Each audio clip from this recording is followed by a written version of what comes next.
Hi Lindsay, here's the feedback for the reading part of the mock exam that you did recently.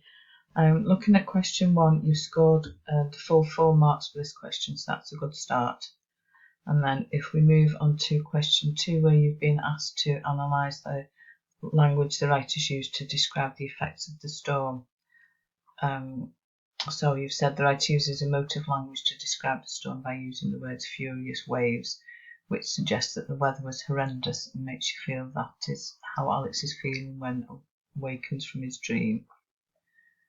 Okay, and then the next paragraph, he said he also uses adjectives to describe the storm, such as lashing. That's actually a verb, and this indicates how heavy and strong and forceful the weather is.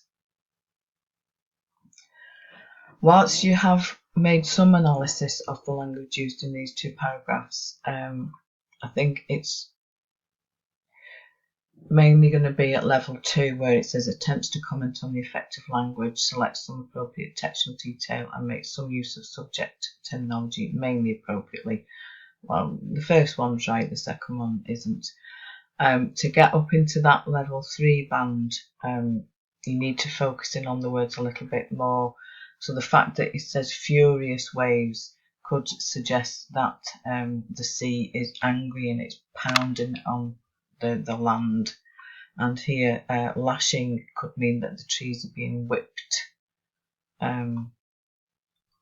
possibly trying to wreck the land.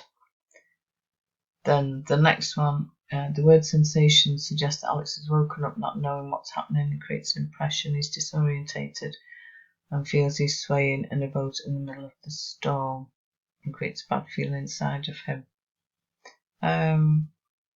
Yeah, again, it meets the criteria for level 2. And the writer also uses an onomatopoeia, roaring. This entices you in and creates an atmosphere of how terrible and scary the Pacific Ocean is.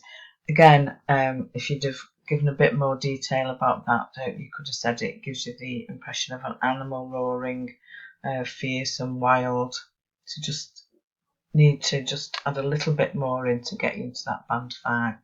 However, I would say it's worth 4 out of the possible 8 marks for this question. So that's not bad. Well done. Moving on to question 3, where you've been asked how is the text structured to interest you as a reader. Again, I think you've hit the criteria for the level 2. It says attempts to comment on the effect of structural features, which you have done. Select some appropriate examples and make some use of subject terminology, mainly appropriately. So in this question, subject terminology means we've mentioned at the start, and then it moves on, and then you said uses a long complex paragraph. It then moves towards the middle. So you've definitely used the correct terminology, and then here again we've got towards the end of the text. And your overall summing up there. So that's fine. You've used some good examples, and you've definitely attempted to comment on the effect of the structural features.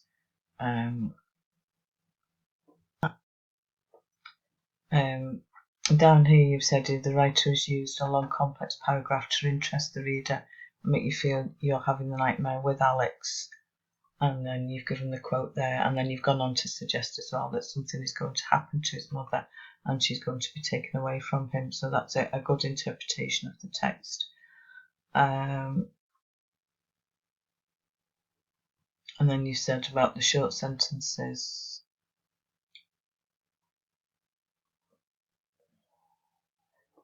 Keeping the reader interested and focused on what will happen.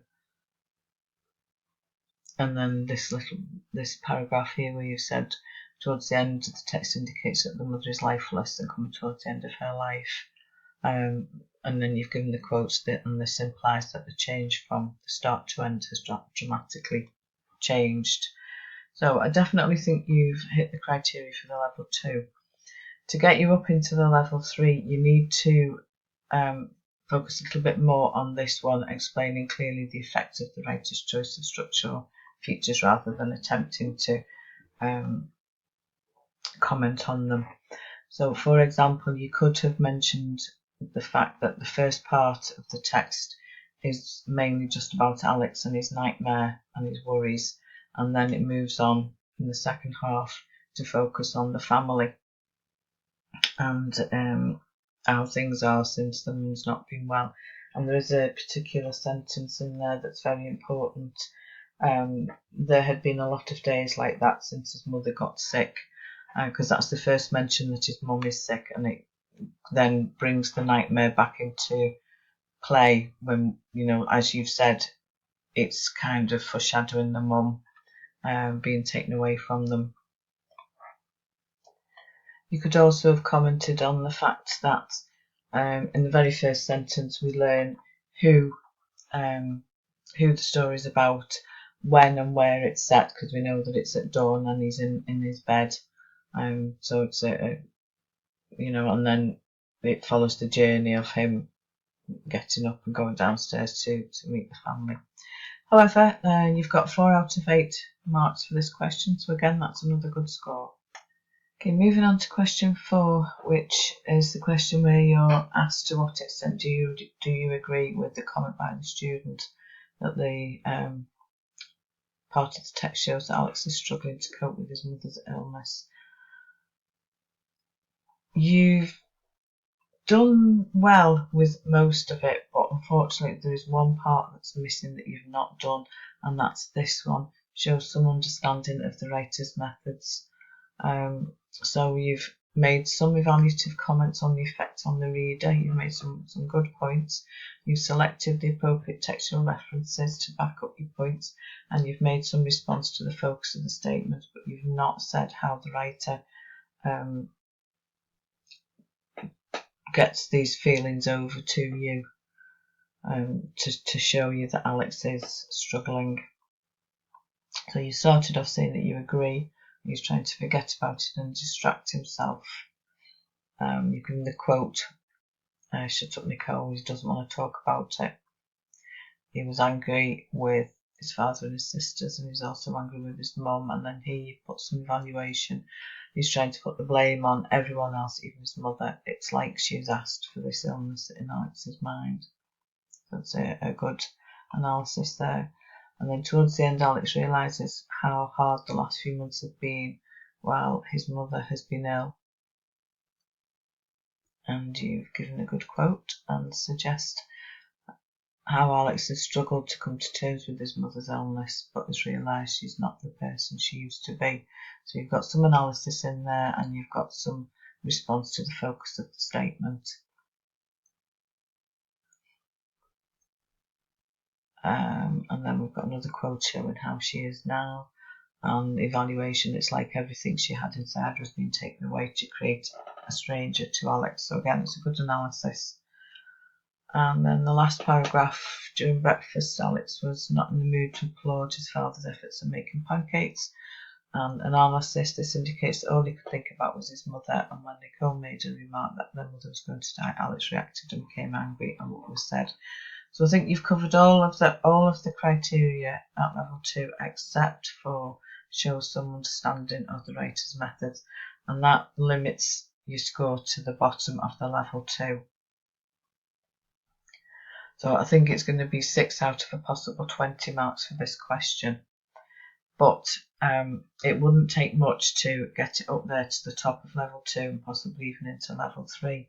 You just need to say something like the writer uses the dialogue between his sisters and himself to show that he's struggling. And then you can say that the quote shut up and he doesn't want to talk about it and so on. You could also say that the writer compares the mother, how she was before she got ill,